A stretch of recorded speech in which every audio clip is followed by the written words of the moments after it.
नमस्कार,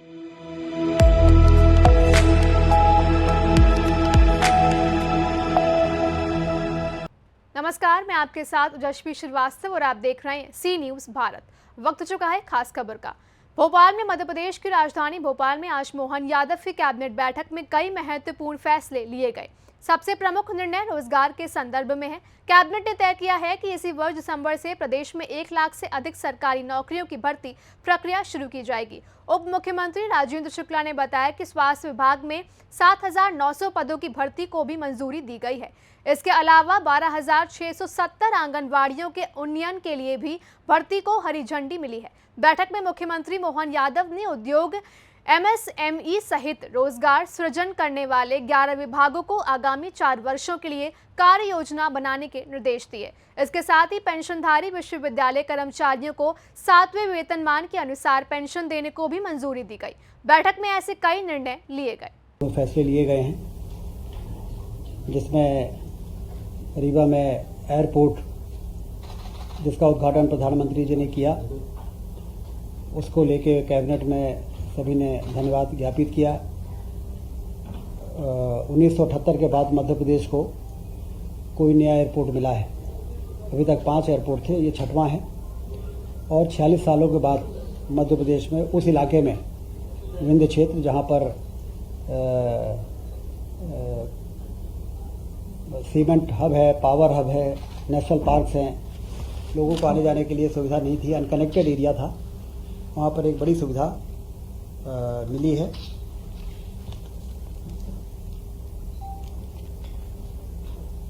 मध्य प्रदेश में प्रशासनिक इकाई पुनर्गठन आयोग की कार्रवाई, जैसा कि आप सबको जानकारी है,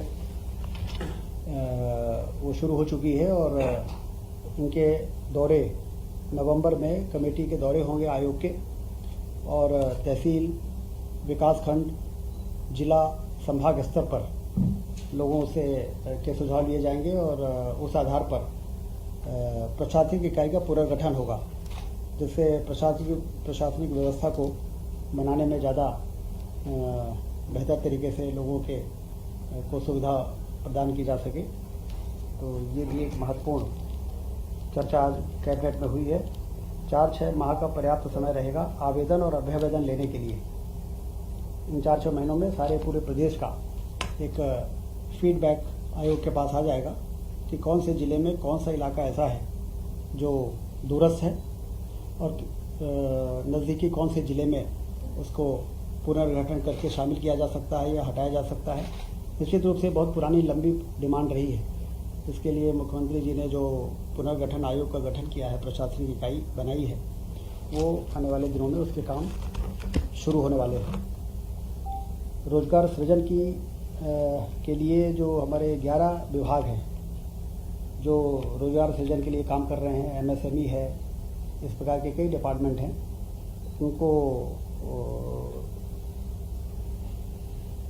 अगले 4 साल के लिए कार्य योजना बनाने के लिए उनको निर्देश दिया गया है कि 4 सालों में वो कितने रोजगार के अवसर तैयार कर सकते हैं, जहाँ पर लोगों को ट्रेन किया जा सके अकॉर्डिंगली और उनको वहाँ पर प्लेसमेंट कराया जा सके। ये एक महत्वपूर्ण चर्चा आज के बैठक में रही है। और जो हमारी सरकारी डिपार्टमेंट हैं, सरकारी नौकरियाँ, दिसंबर 24 तक 1 लाख सरकारी नौकरियों की वैकेंसी में भर्ती की प्रक्रिया शुरू होने जा रही है। एक बड़ी सुखद सूचना है बेरोजगारी को दूर करने के लिए और सरकारी विभागों में काम को और बेहतर बनाने के लिए, क्योंकि मैन पावर की कमी विभागों के परफॉर्मेंस को प्रभावित करती है। इसलिए कैबिनेट ने समय समय पर कई पदों की स्वीकृतियाँ की हैं। उन स्वीकृतियों की भर्ती या तो PSC से होती है या कर्मचारी चयन मंडल से होती है। तो दिसंबर 24 तक 1 लाख सरकारी नौकरियों की भर्ती की प्रक्रिया प्रारंभ करने के लिए आज कैबिनेट ने तय किया है।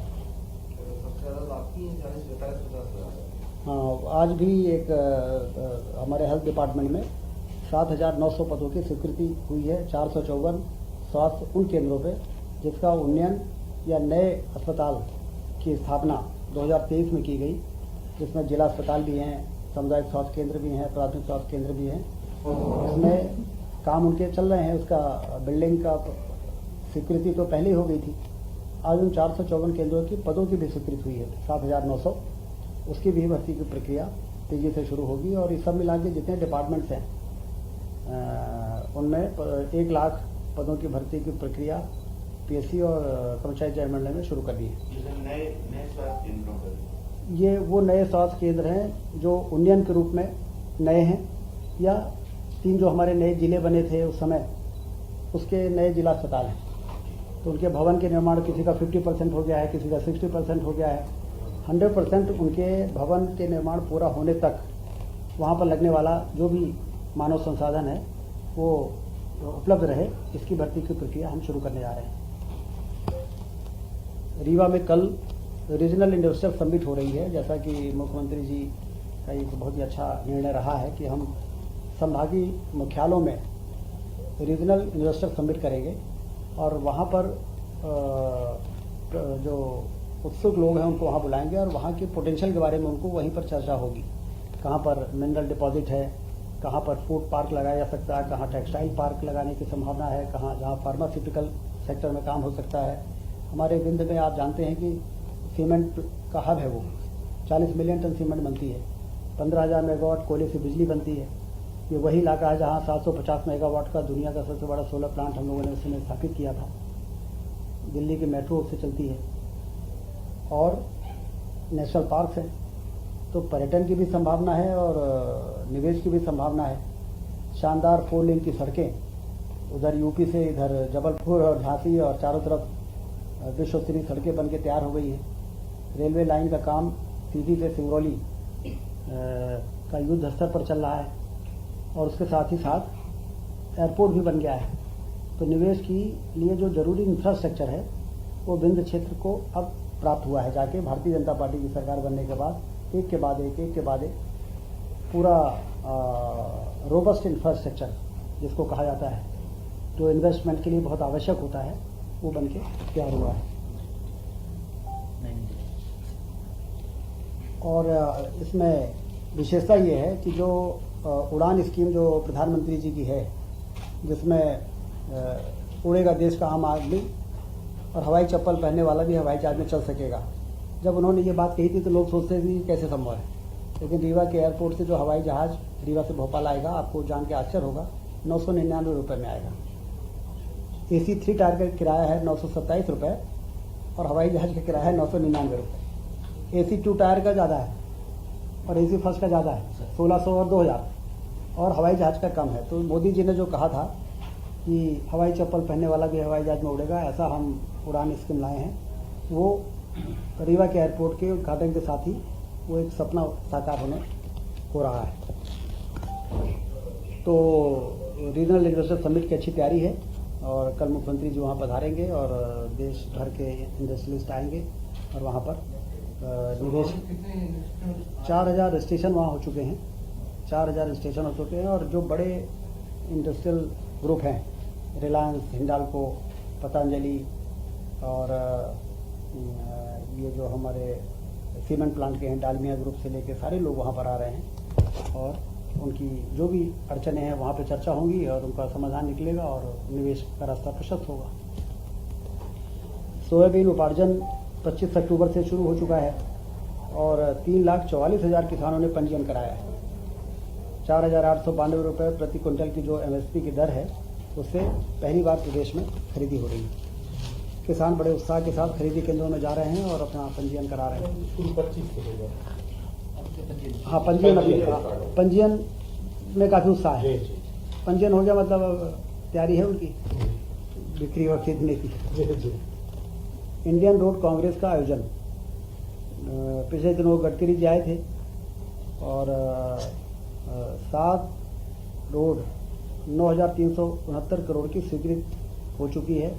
भोपाल से कानपुर वाया सागर बहुप्रतीक्षित मार्ग है, क्योंकि सागर जाते समय लोगों को लगता था कि चारों तरफ 4 लेन की सड़क बन गई है, भोपाल से सागर क्यों नहीं बनी। तो अब सागर से लेकर कानपुर तक, जिसमें सागर का बाईपास भी शामिल रहेगा, ये एक बड़ा काम मंजूर हुआ है। और उसके साथ ही 27 रोड ऐसी हैं जिसकी लागत है 20,403 करोड़ की, उसकी स्वीकृति भी प्रदान की जा रही है। माइनिंग कॉन्क्लेव भी हुआ भोपाल में 17-18 अक्टूबर को राष्ट्रीय कॉन्क्लेव का आयोजन हुआ है। इसमें भी काफ़ी अच्छा रिस्पांस रहा है और 11 औद्योगिक घरानों ने 19,000 करोड़ से अधिक के निवेश के प्रस्ताव प्राप्त हुए। इसकी भी चर्चा हुई है आज की कैबिनेट में। दीपावली पर्व के कारण माह अक्टूबर का वेतन 28 अक्टूबर को विक्रम होगा, जिससे कि दीपावली में उनको सुविधा रहे। सभी निगम मंडलों में भी 28 अक्टूबर को वेतन वितरण किया जाएगा। गोवर्धन पूजा, जैसा कि डॉक्टर मोहन यादव जी की नेतृत्व में मध्य प्रदेश की सरकार ने सभी जो हमारे धर्म और ये पर्व और त्यौहार हैं उसमें सरकार भी सहभागी होकर और बढ़ चढ़ के हिस्सा लेके लोगों के उत्साह के साथ उसमें शामिल हो रही है। तो चाहे वो रक्षाबंधन का पर्व रहा हो, चाहे वो शस्त्र पूजन का रहा हो, उसी प्रकार से गोवर्धन पूजा जो दिवाली के दूसरे दिन होती है, तो ये निर्देश हुआ है कि सभी जनप्रतिनिधि, मंत्री, सांसद, विधायक अपने जिलों के गौशाला जो शासन ने बना के और तैयार की है वहाँ पर जाकर गोवर्धन पूजा में शामिल होंगे।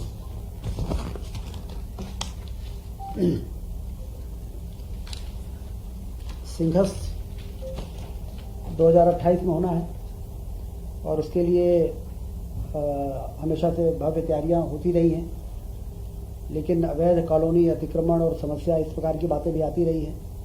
इसलिए मुख्यमंत्री जी ने ये फैसला किया है, कैबिनेट ने उसको अनुमोदन किया है कि हम वहाँ पर प्लॉटिंग करेंगे और रोड और नाली ये डेवलपमेंट अथॉरिटी बनाएगी और कम से कम 5 बीघा ज़मीन हम उन अखाड़ों को या महामंडलेश्वर का जो संस्थाएं हैं उनको हम 5 बीघा ज़मीन देंगे, जिसमें कि निर्माण वो 1 बीघा में ही कर पाएंगे।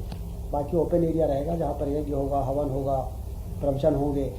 तो एक सिस्टमेटिक तरीके से भविष्य में सिंघस का आयोजन होता रहेगा और बार बार हमें इंफ्रास्ट्रक्चर बनाना नहीं पड़ेगा और ये भी शिकायत नहीं आएगी कि कहीं अतिक्रमण हो गया है या कहीं पर अतिक्रमण के नाम पर हम लोगों को हटाने की कोशिश करें। तो इतनी ज़मीन के अलॉटमेंट के बाद सबका स्थान निश्चित रहेगा और एक व्यवस्थित तरीके से इस बार का संघर्ष भी और आने वाले दिनों में भी संघर्ष का आयोजन हो सकेगा, ये मंशा है। हाँ, सभी अखाड़े जो जिनके भी आवेदन आते हैं किसी को भी सभी को एडजस्ट किया जाएगा। 5 बीघा प्रति अखाड़ा, 5 बीघा प्रति अखाड़ा, 5 बीघा प्रति अखाड़ा। हाँ, और उसमें 1 बीघा में निर्माण करेंगे, पूरे में निर्माण कर लेंगे तो फिर रोड में फिर बाकी काम होता है तो फिर ट्रैफिक प्रभावित होता है। ये इसमें विशेष है कि आवासीय और कमर्शियल एक्टिविटी उन प्लॉट में वो नहीं कर पाएंगे, वो प्रतिबंधित रहेगा। आवासीय और कमर्शियल सिर्फ धार्मिक कार्यक्रम जो समय समय पर पर्वों के त्यौहार आते हैं उसमें वो कर सकेंगे। आज एक और बहुत ही महत्वपूर्ण निर्णय हुआ है। प्रदेश के 12,670 जो मिनी आंगनबाड़ी केंद्र थे उनका उन्नयन हुआ है पूर्ण आंगनबाड़ी केंद्रों में। तो जो मिनी आंगनबाड़ी केंद्र होते हैं वहाँ पर सहायिका का पद नहीं होता, एक आंगनबाड़ी कार्यकर्ता का होता था। अब पूर्ण आंगनबाड़ी हो जाने से 12,670 पद तो ये सृजित हो जाएंगे और 476 पर्यवेक्षक, क्योंकि जब ये पूर्ण हो गए तो 25 आंगनबाड़ियों पे जो एक सुपरवाइजर होता है तो उसके हिसाब से 476 सुपरवाइजर के पद भी सैंक्शन आज कैबिनेट ने किया है और इससे 213 करोड़ रुपए का आर्थिक वार्षिक व्यय आएगा, जिसमें से 179 करोड़ राज्य शासन भार उठाएगा और केंद्र से 34 करोड़ रुपए की सहायता मिलेगी।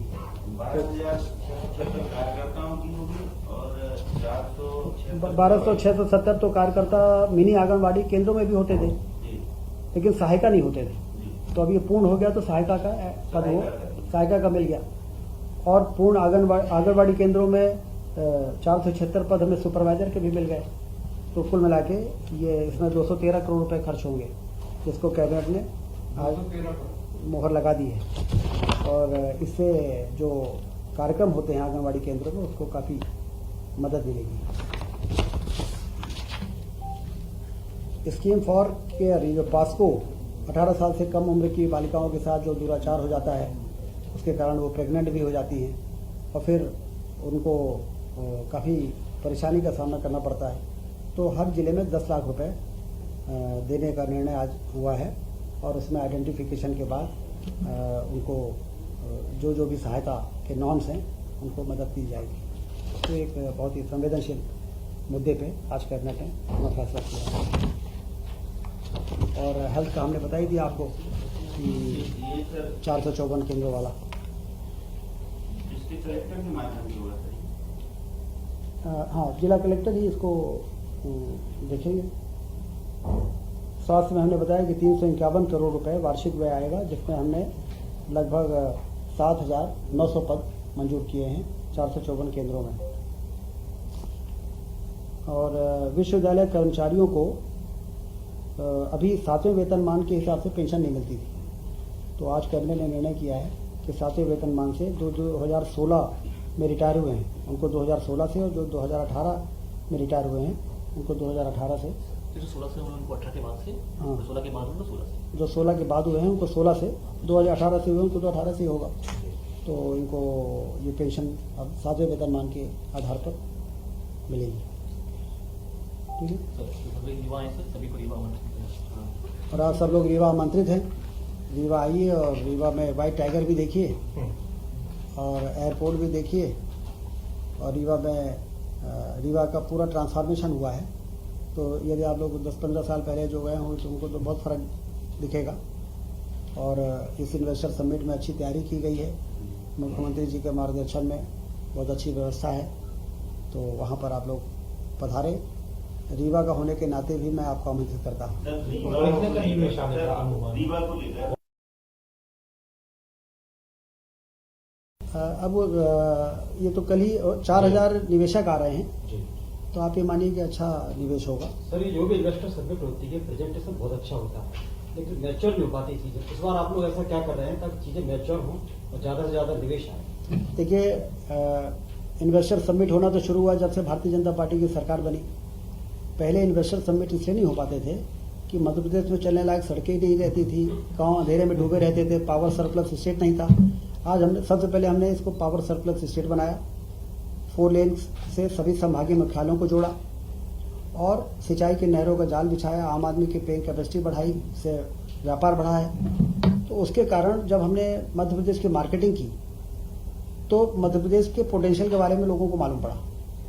और पहले हम क्या मार्केटिंग करते, क्या ही हमारे यहाँ मध्य प्रदेश में गड्ढों वाली सड़कें हैं और पावर डेफिसिट वाला राज्य है। तो जब ये होने लगा तो आप देखिए, वॉल्वो आयशर ने 7वां प्लांट लगाया है मध्य प्रदेश में। ऑटोमोबाइल के इतना बड़ा सेक्टर है। रिन्यूएबल एनर्जी में रीवा में यदि 750 मेगावाट का 4,500 करोड़ के निवेश में सोलर प्लांट लगा, तो ये हमारे जो प्रचार प्रसार है उसी के आधार पर तो लोग यहाँ पर आए। तो सीमेंट और पावर प्लांट हमारे अब रीवा में सीमेंट बनती है, सिगरौली में पावर बनता है, तो वहाँ कोयला इतना है, लाइव स्टोर इतना है, बन रही है। तो खनिज संपदा भी होनी चाहिए और इंफ्रास्ट्रक्चर भी होना चाहिए, और हमारी इंडस्ट्रियल पॉलिसी भी अच्छी होनी चाहिए, सिंगल विंडो सिस्टम होना चाहिए, ईज ऑफ डूइंग बिजनेस जैसा वातावरण होना चाहिए। तो ये भारतीय जनता पार्टी की सरकार ने इस दिशा में विशेष प्रयास किया है, जिसके कारण अब ये इन सब के बाद आपको ध्यान होगा कि इंदौर में ग्लोबल इन्वेस्टर समिट होता था, एक बार खजुराहो में भी हुआ था, लेकिन ये पहली बार ऐसा हो रहा है कि हम संभागीय स्तरों में रीजनल इंडस्ट्री कॉन्क्लेव कर रहे हैं। और इसके इतने अच्छे परिणाम हैं कि रीवा के पोटेंशियल के आधार पर हम रीवा को फोकस करके बात कर रहे हैं, तो लोगों को खींचने में, आकर्षित करने में हमको ज़्यादा आसानी है। और यदि हम बड़े समूह में करते हैं तो उस समय वो आवश्यक था, लेकिन अब मध्य प्रदेश जिस स्थिति में पहुंच चुका है तो अब ये बहुत प्रासंगिक हो गया है, सामयिक है। तो इसलिए डॉक्टर मोहन यादव जी, मुख्यमंत्री जी, इसके लिए बधाई के पात्र हैं कि उन्होंने इस बार इन्वेस्टमेंट के लिए इस तरह के प्रयोग को अपनाया है। उसका टारगेट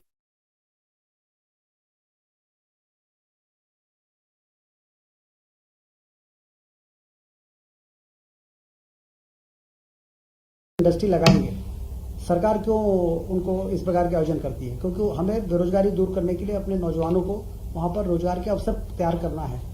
तो एक तो रोजगार का अवसर तैयार होता है, सिंचाई का रकबा बढ़ाने से किसान संपन्न होता है, तो व्यापार बढ़ता है, तो उससे रोजगार का अवसर बढ़ता है। और दूसरा, पर्यटन की क्रांति हो जाए, टूरिज्म इतना बढ़ जाए। अब दुनिया में बहुत से ऐसे देश हैं जहां पर एक सुई नहीं बनती है निर्माण के नाम, मैन्युफैक्चरिंग के नाम पर, लेकिन उनकी अर्थव्यवस्था बहुत अच्छी है। तो औद्योगिक क्रांति, तो औद्योगिक क्रांति के लिए इस प्रकार के निवेश के आयोजन किए जाएं, लोगों को आमंत्रित किया जाए, बुलाया जाए, रेड कारपेट बिछाया जाए कि आइए और आप लोगों को यहाँ पर हम जमीन देंगे, पानी देंगे, बिजली देंगे, सब्सिडी देंगे, आप हमारे क्यों। इसके पीछे उद्देश्य यही है कि जब वो इंडस्ट्री लगाएंगे तो रोजगार के अवसर तैयार होंगे, तो हमारे यहाँ के लोगों को रोजगार मिलेगा। भोपाल से सी न्यूज़ संवाददाता मनीष की रिपोर्ट। फिलहाल इस खास खबर में बस इतना ही। देश दुनिया की तमाम खबरों के लिए आप देखते रहिए सी न्यूज़ भारत।